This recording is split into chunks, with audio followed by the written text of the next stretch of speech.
So, good morning everyone. Today you're about to learn the biographical, sociocultural, and linguistic context of literary reading.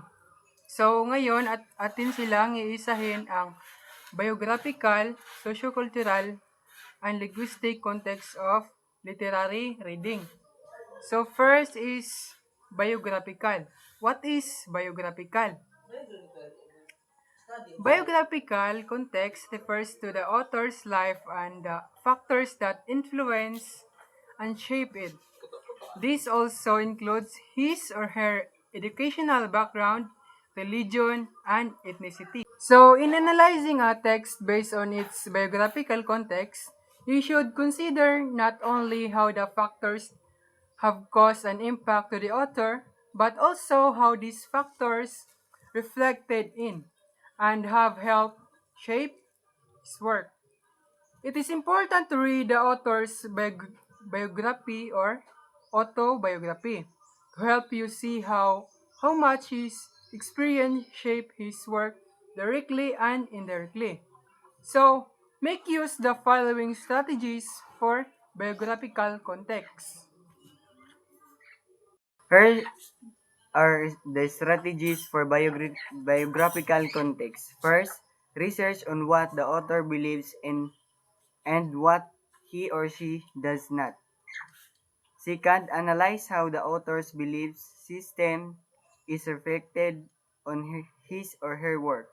Third, look at the author's other works and analyze if there is a pattern with regard to them that is indicative of his or her life and beliefs.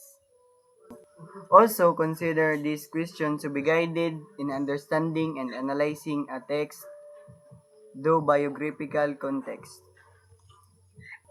So, questions to be guided. In what year was text written and published?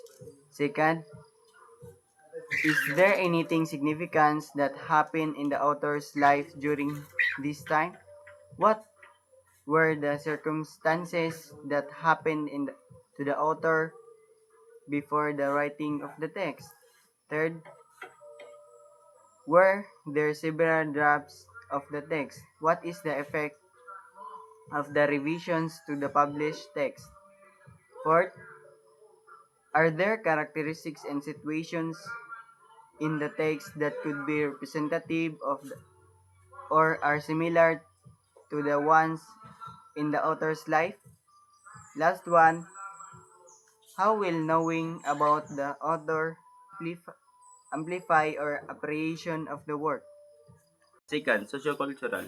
It focuses on understanding the social, economic, political, and cultural forces affecting the literary work.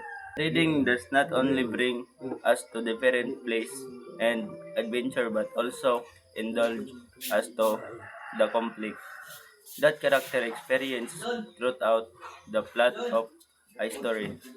These conflicts are often due to opposing beliefs and standard of the society.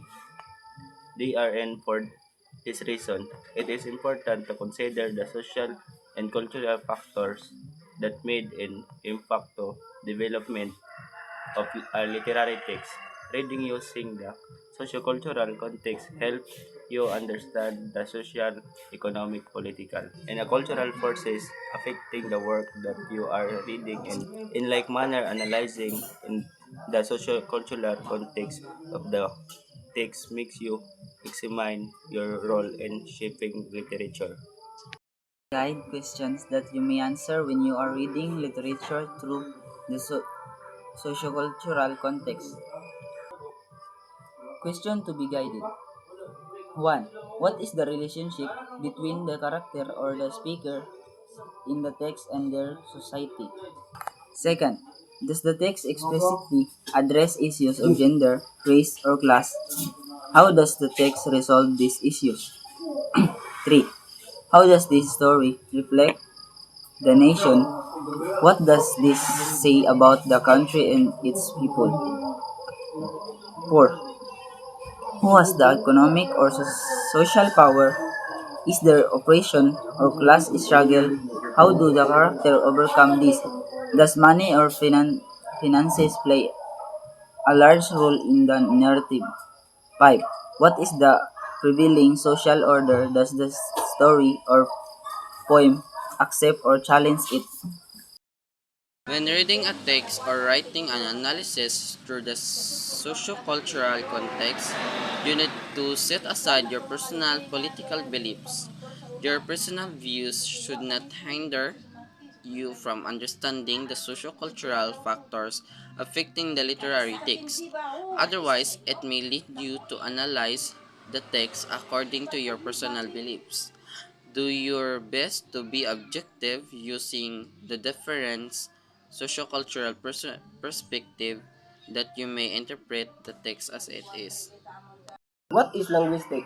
Means you have to focus on the language used in the literary text and how it is used to convey meaning. Allow, consider the choice choice of word use. Language in its structure play a vital role in understanding a literary text. The words and the sentence used in a text help to determine its meaning. Almost every word has many shades of meaning, and therefore needs to be interpreted by the context. Linguistic context help you read and understand a literary text on its own. Through analyzing the words, sentences, patterns, and imagery of the text, you could grasp its message regardless of the author's biography and socio-cultural context. So, in analyzing literary text grammar, syntax, or phonemic pattern may help you find the meaning of the text within its form and help you interpret it by simply analyzing the content of the literary work. The association of words and the structure of language is not merely a set of unrelated sounds, clauses, rules, and meanings. Instead, it is a coherent pattern where makes it easier for you to understand the words, clauses, and synthesis in the same text.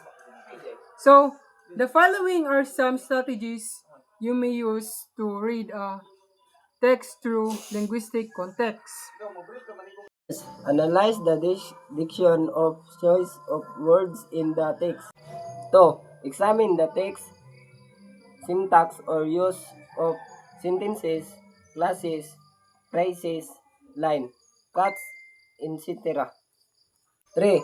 Observe the use figurative language. 4. Analyze the mood and tone of the text. 5. Observe the text overall in structure. 6. Analyze the content of the text. To be guided. Number 1. What were the striking words in the text? Number 2. Is there any words that has two or more meaning? Number 3. Are the sentence in the usual order of subject predicate? If you struck a sentence or a phrase, will it make a difference? Number 4. Are there image that stands for anything aside from their literal meaning? Number 5. What is the point of view of the text? Number 6. Does the language help in delivering and understanding its context? Number 7. How do the literary meaning elements contribute to the effectiveness of the text? So, even if our literature uses language, it does not mean that the structure of literature and the language are the same. Some writers may not follow grammatical rules, and this kind of deviation may be used in your analysis. That's all.